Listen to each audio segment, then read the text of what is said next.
Hi, I'm here with Ann Mitchell, Coronado resident and artist. Ann, how did you get started in painting and why?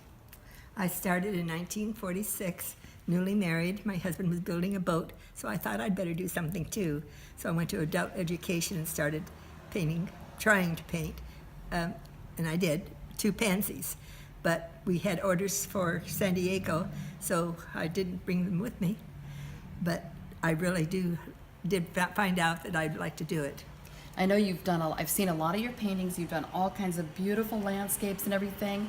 And you showed me this picture of your son that you painted that you love. Let's take a look at that. All right?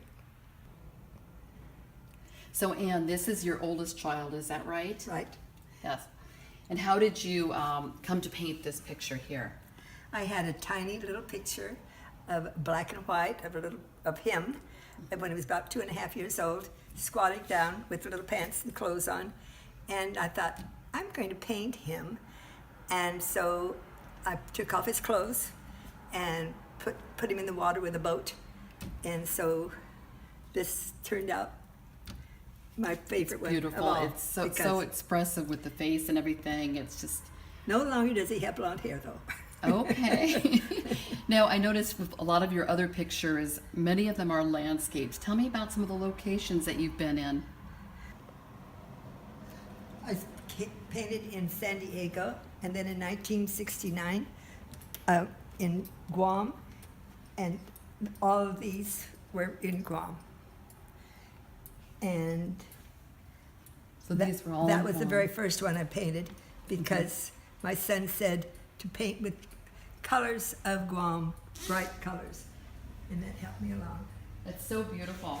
Now, you were telling me a little earlier about a time when you got to paint at the Hotel Del, and I don't know if it was the lobby or whatever, but just tell me about that experience that you had. It was in the lobby, right where people were coming in, and there was a painting there that I really liked. And they let me sit down, cross-legged, on the ground, on this floor, and paint with people walking around me. And that is the one up there that I painted from a very large painting that my husband made a big canvas for me. And so now I've transferred that into it. Wally, my husband, made the canvas the same size as the original.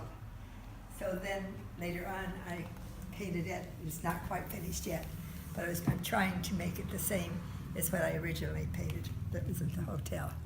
It's beautiful, it really is. Thank you. So if you had one bit of advice to give to people that want to learn to paint and make it part of their hobby or passion, what would you say? Well, there's more than one thing that you can do. You can just do it, and then don't be afraid of getting dirty and paint on you, and copy someone else's if you want to begin with. And I've done it with others, and they've not minded. Or if you find a picture that you like particularly well and you want to copy and you can't afford it, just go paint it yourself, then you'll have it. So that's what I've done with some other children's pictures that I have. That's good advice. Well, thank you for your time today. Thank you. Thank you for coming.